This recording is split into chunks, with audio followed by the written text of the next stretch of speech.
Hi everyone and welcome to English Digest. I'm Pat. And I'm Erin. So we're looking at our topic writing article for this month. Now, the last couple of months we've kind of been storytelling, really. We've been relating our own experiences. Yes. This month we've got something a little different. That's right. We're going to present an argument in our topic-based writing. We're going to have an argument? Well, maybe. Maybe we are. Okay, well. Yeah, it's an argument article. So the structure, the kind of things that you will do when you're preparing for an argument where you're kind of saying, I think this is right and this is maybe not so right.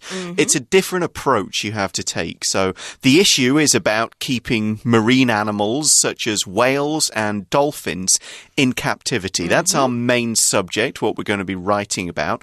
Now, I haven't really gone to many marine parks. I don't remember ever going to a SeaWorld or anything like that. I can't either. I've been to a few aquariums, but where I live in Canada, it's not a thing that we have. We don't have the population sort of to support it. We do have a lot of... Do you go whale watching? Whale watching yeah, and like I stuff tried that's that in once. the ocean. I went whale watching. I saw a single flying fish. Oh, that's okay. it. No dolphins, no Right. whales, nothing interesting. A flying fish. So I've never seen a whale in the flesh, Right. which is something I do want to do at some point in my life. It's very hard to do. I have been lucky enough to see them, but you have to... Just I don't know, the you have right to- time, yeah. the right kind of luck, that Exactly. sort of thing. It's a lot of luck. Okay, so, and the issue is whether these animals should or shouldn't be kept in captivity. We'll get onto that topic in basically right now and start looking at how we can write our background and our notes for this kind of essay. Okay, so as always, the first thing we should do is read the instructions for the essay or the writing exercise to make sure we know what we have to do. And that gives us the details, the number of words or paragraphs, what the content is expected of you, what sort of things you have to write.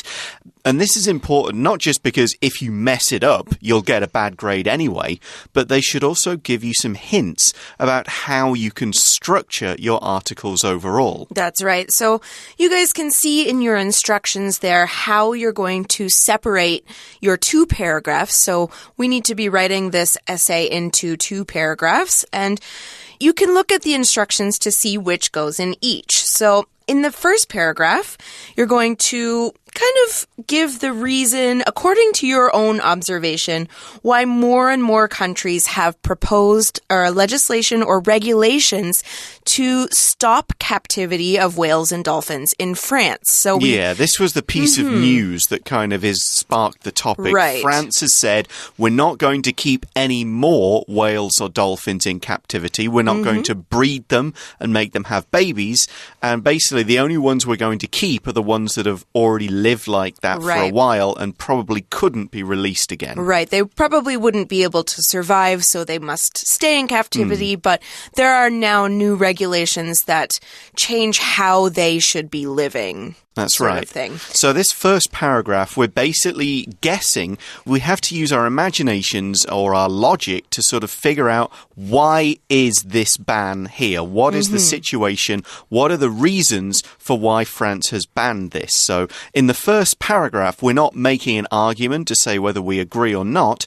We're just thinking of the why. Why is France doing this? What are some possible reasons? So in the first paragraph, we'll be introducing this topic and giving reasons that we believe explain why France is no longer going to keep whales and dolphins and creatures like that in captivity, in SeaWorlds, in aquariums, in places like that. Okay, well, in the second paragraph, you're going to illustrate your own perspective on this issue. So this is where your argument comes in. Now, you've already talked about why this ban might be in place. Now you have to tell why you might support this ban, or on the contrary, why you might not support this ban.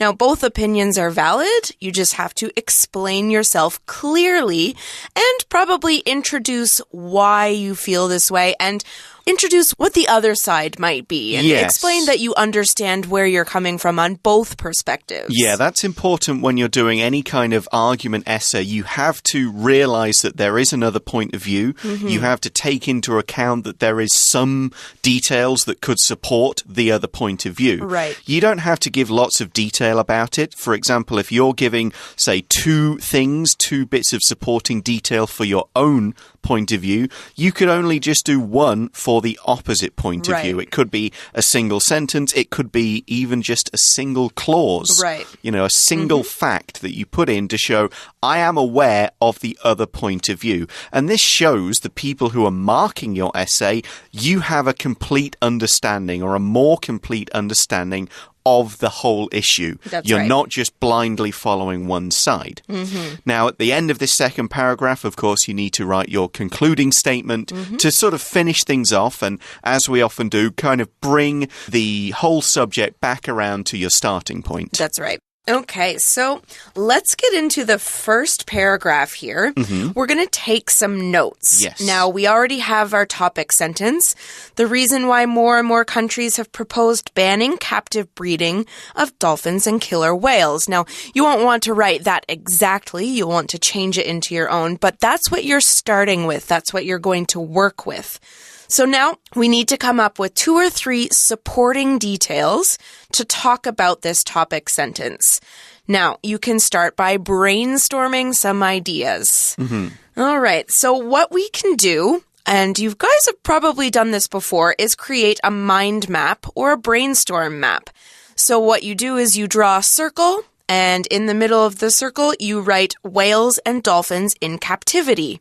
Now, you can do this in the middle of your page. And then from your circle, draw lines out so that you can have different ideas of what you might talk about in these. Yeah, like in this case, the things you want to think of are why countries might think this is bad and want to ban it, okay? Right.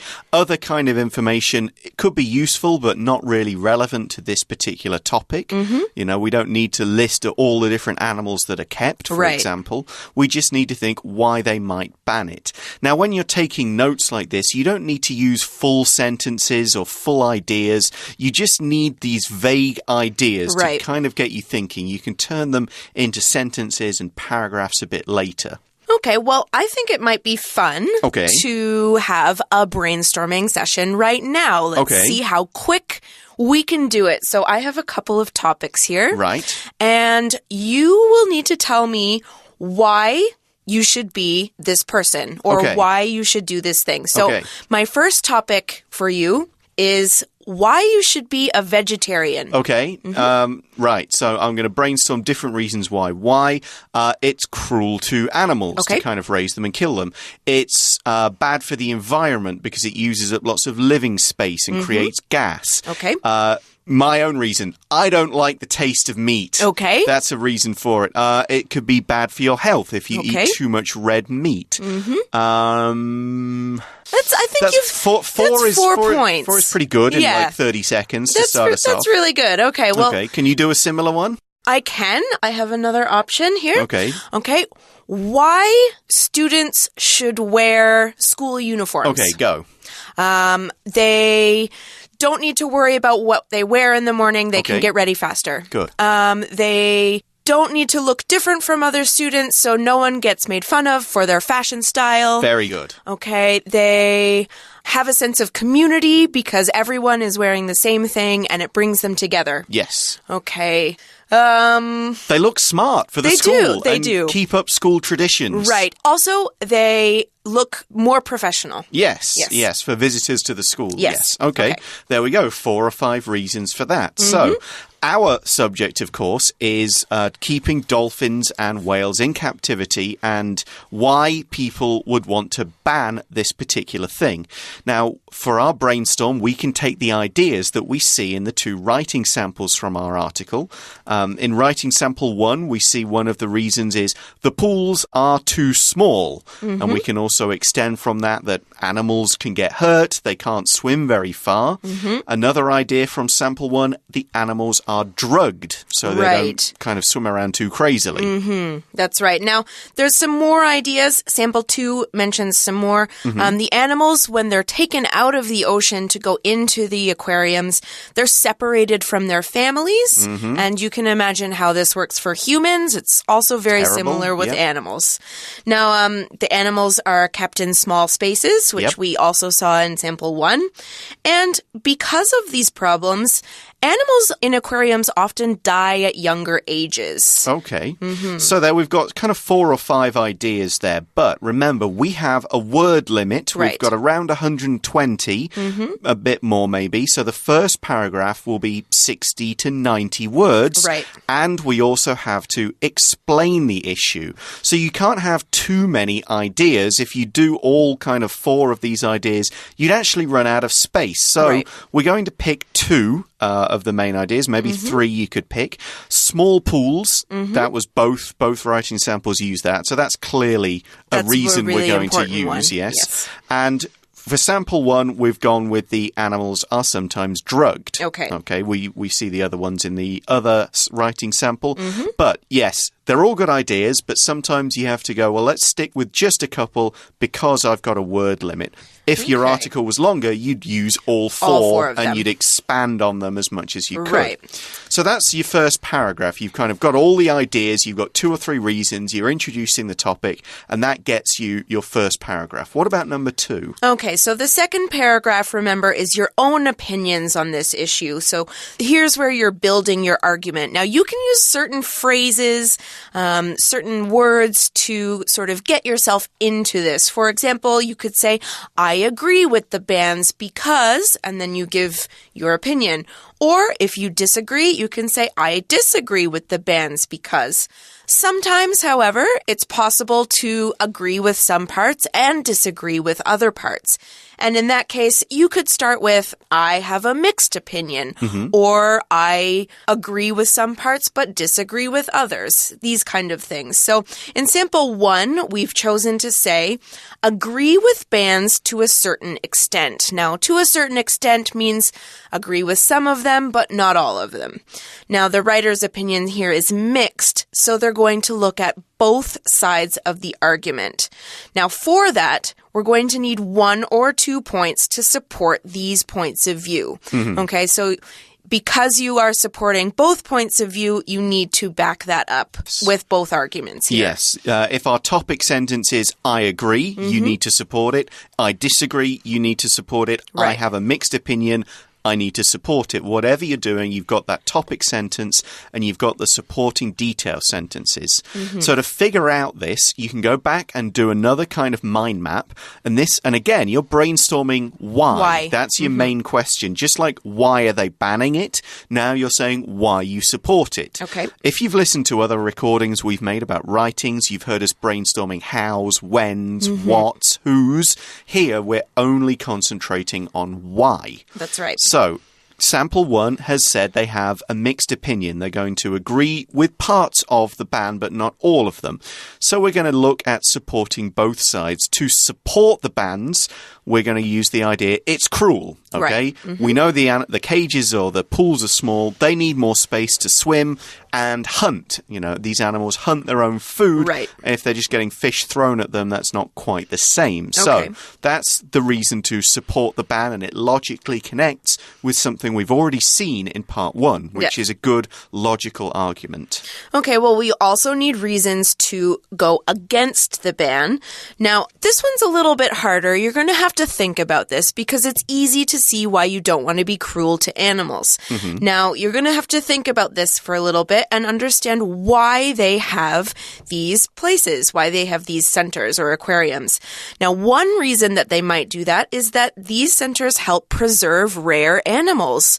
A lot of these animals are starting to be hunted by humans, or not started, they're being hunted off by humans. They're going extinct. Yeah, or they just get caught in fishing nets, or their habitat is dying out due to human development or pollution. And so these places offer them a place for these animals to live. Now, another reason that might be involved is that kids can go visit and see these animals and become interested in learning more about them, how to preserve them, how to protect them, and then when they grow up, they can do more work to do these things. Yeah, it's the same thing for zoos. I mean, yes, people have got opinions that say zoos are bad, but if nobody got to see these animals in person, it would be more difficult to become interested in them and then work towards helping them in the future. Now, another reason, sadly, that people keep these animals is purely for entertaining humans. That's right. And that's a bad reason. That's not a good reason for keeping them. And that kind of brings us to the sort of conclusion for paragraph 2. The writer is agreeing with both sides of it. So the writer's concluding statement actually uses a conditional. Basically, if the centers are preserving animals and providing education, that's okay. But if the centers, these aquariums, are just for entertainment, they're not okay. Okay. So that's the conclusion. Ban them if they're just for entertainment, but if people are learning about the animals, learning how to save them, keep them alive, preserve them from going extinct, there's a good reason for actually keeping some. Right. Okay. So that's kind of our brainstorm there. We've got all these ideas for paragraph 1, paragraph 2. We've got 2 or 3 reasons to support all of our whys and all of the points we're making. So now we have to build on this and go into kind of more of our structure and outline for the overall thing. All right, we're going to take a quick break before we do that, so stay tuned and we'll be back in a minute.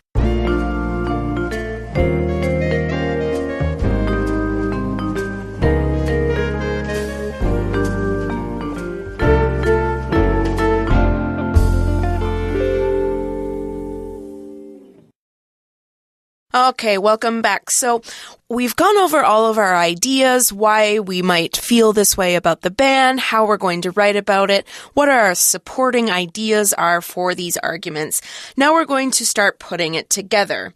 So we are going to have 2 points in the first paragraph and 3 points in the second. Now we've also mentioned the concluding idea. That's the conditional sentence we talked about before the break. So we're going to start looking at our outline here and what we're going to do. So the instructions say, in recent years, the awareness of animal protection has been greatly raised. Okay, but now we've got this new law in France that is starting to protect or trying to protect these animals. So we're not allowed to keep them in captivity anymore. And the ones that are in captivity, they have to be treated a lot better. Now, it's quite long, that set of instructions. It's longer, and that's only our introduction. Right. So we can't just include the whole thing, or we'll run out of space. So we need to summarize it down to the real key points. Okay, so our key points here are that it's illegal in France to breed dolphins or whales in captivity, and no such animals can be kept in captivity except for a few species. Now that sums it up in 2 short sentences there, but then we need to add our reasons why we're saying these things. Yep, okay? Those are the ones we came up with in our brainstorm. Right. Okay, so the first one, it is meant to protect the animals from being held in pools that are too small. There we go. So now we've mentioned that the 2 small pools. And another reason might be that these animals are often drugged. Yeah. So now we've got our short introduction to our problems. Yep, 2 sentences. Yep. And 2 sentences for our reasons. Right. And these are our kind of main ideas. That's like the meat, if you think about it, of the first paragraph. And then to add all the extra stuff to make it a full burger, we need to put in things like transitions, conjunctions between sentences to connect them together, a few more details and so on. And we'll point out some examples as we look at the full writing article a little bit later on. But basically, it's those 4 sentences, the kind of A, B, C, D, you'll see them labeled in our magazine, that make up all of the first article, and the rest of it is just added words and details around it. The second paragraph is actually pretty easy as well. Okay, so we start off with the first sentence is our topic sentence, our opinion. Then we've got the supporting points we came up with in our brainstorm. And then we have our concluding sentence. So it says, to a certain extent, I agree with the ban. There's our topic short sentence. Yep. We've got then A and B are our support the ban sentences. In the natural world, these animals have lots of space, and so it seems cruel to keep them in a tiny area. So there's 2. And then we put in our 2, or kind of arguing against the ban. However, aquariums serve a purpose, so topic sentence, and then they can help preserve rare species and stimulate young people's interest in protecting these animals. So our 2 supporting details. So we've kind of got 2 topic sentences in that second paragraph, but that's okay because you need to do so to look at 2 sides of an argument. That's right. Okay, so like we do in the sample, like you can see in the sample in the magazine, you can see that we've used all these transition words. In fact, finally, besides, in addition, you can use all of those to help you write your outline out into a full sample. Now we're going to read the sample here, and we're going to look at it in more depth. Writing Sample 1. A new law to protect marine mammals was recently passed in France. As a result, it is now illegal for people in France to breed dolphins or whales in captivity. What's more, all such animals can no longer even be kept in captivity, except for a few species already living this way. I guess this law is meant to protect these animals and prevent them from being held in pools that are too small for them. Another reason might be that the animals kept in aquariums are often drugged. To a certain extent, I agree with this ban. In the natural world, dolphins and whales have so much space to swim and hunt for food in. It seems cruel to keep them in a relatively tiny area. However, I believe aquariums and sea life centres serve a purpose. They can help preserve rare species and also stimulate young people's interest in protecting these animals when they grow up. I believe it's acceptable to hold some marine animals in captivity for these reasons, but they shouldn't be kept just for people's entertainment. All right, so let's look at this paragraph a little bit more. Now we can see how we've added the extra information to our outline sentences. We used as a result. It is now illegal. And then what's more, we've added that in. Yeah, all these transition sentences. Yeah, we've mentioned that it's a new law passed in France. We explain the law. Then we start explaining why we believe that law was made, all those sentences from our outline.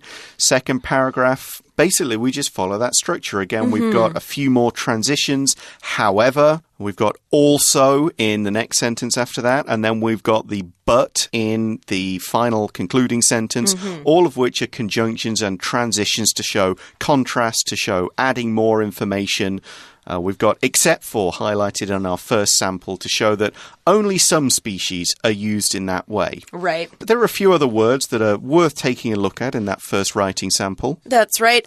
Let's talk about mammal. We know that mammals are the warm-blooded animals like humans. Yes. They give birth to live babies. So like this not is, eggs or something like that. Yep. So whales and dolphins. So these are the kinds of, those are the water-based mammals that we're talking about here, but there are other mammals, obviously. Yep. Another word that we mention is species, except for a few species already living this way. A species is a particular kind or type of animal that can have babies with others in the same species, but not with animals from a different species, unless it's in a very, very kind of unusual circumstance. Right. We also looked at the adverb relatively. We see this a lot in writing samples. Relatively, we use this when we're comparing one thing to another situation. So here we're comparing the ocean to the pool size or the aquarium size that these animals live in. So they're relatively small compared to the ocean. Now, we use relatively because, of course, if you look at their pools, you think, wow, what a big pool. Right. But in the implied comparison to the ocean, they are tiny. Right. So, yes, they may be big for us, but in relation to the size of an ocean, they are quite small. That's right. We also use the word stimulate to stimulate young people's interests, and to stimulate means to encourage or raise levels of enthusiasm about or interest in a particular subject. So kind of wake up their interest, basically, in this case, protecting animals and looking after them. So when the students get older, they go, I'm going to study marine biology, or I'm going to give money to charities that help out with this sort of thing, or I won't, do activities that kind of keep sea life centers going and animals being treated cruelly. Okay, let's take a look at the second writing sample and see how the writing is put out there. Writing sample 2. Dolphins and whales have been kept in captivity for decades. Though marine parks claim that conservation and scientific research takes place in their facilities, the animals' captivity is mostly for human entertainment. Recently, some governments have created stricter regulations for marine parks and have even started banning the practice of keeping these creatures in captivity. One reason for this is that dolphins and killer whales are smart and social creatures. When they're taken from their families and confined to small spaces, they suffer both psychologically and physically. Consequently, they die at much younger ages than those in the wild. Personally, I find it disturbing that we keep animals in harmful conditions for our own amusement. It's my opinion that this unethical treatment of animals should be banned not just in Taiwan, but globally. Marine parks should take steps to raise the living standards of marine animals still in captivity and stop capturing and breeding marine animals for captivity altogether. I also think students, including myself, should play a bigger role in educating others about marine animals. We must work together to come up with more ethical ways to learn about these amazing creatures. Okay, so we've got a slightly different approach here. This one is taking a very supporting view of the ban. It's only mentioned kind of in passing that some conservation and research may take place as claimed by the parks. But even here, we can kind of see the writer's opinion from the very start of the article. That's true. They don't really wait until the second paragraph to kind of get into the opinion part. So, but that's okay. It's a good approach, and it really does kind of communicate a message very clearly. And again, we've got the transitions. We've got words like though, one reason for this, recently, personally, consequently. So a lot of use of adverbs and transitions just to kind of show whether it's your opinion or the result of something or when something happened, just to kind of make those sentences flow together nicely. Right. And in the end, the conclusion statement mentions that it kind of brings it back to the fact that conservation might be done, but to find a new, better way to do it. Yeah, an ethical way. An ethical way. Ethics is kind of the general standards of good and correct behavior that we all kind of agree to follow, and we all consider this is right and this isn't. So an ethical way would be a way that everybody feels, okay, that's good. We agree with the way that this is done, and we consider this is acceptable and no one's getting hurt by it. Right. Sort of thing. So we see unethical a little bit earlier in the article, which is obviously the opposite. Right. So there you go. That's two different approaches for how you can write an argument article and all the build-up and the brainstorming. So hopefully that's been useful to you guys to next time you write an argument article, you've got some ideas and you've got some techniques you can use to write your own arguments. Right. Use those mind maps. They really help. They really do. Yeah. Yes. You can do different sorts of maps, word in the middle and spread out, or one side and follow it to the other side of the page. Right. Lots of different ways to do it, but the technique is really solid. All right, guys. Yeah, we are out of time for today. Thank you for listening to us for English Digest. I'm Pat. And I'm Erin. Talk to you again soon. Bye-bye. Bye-bye.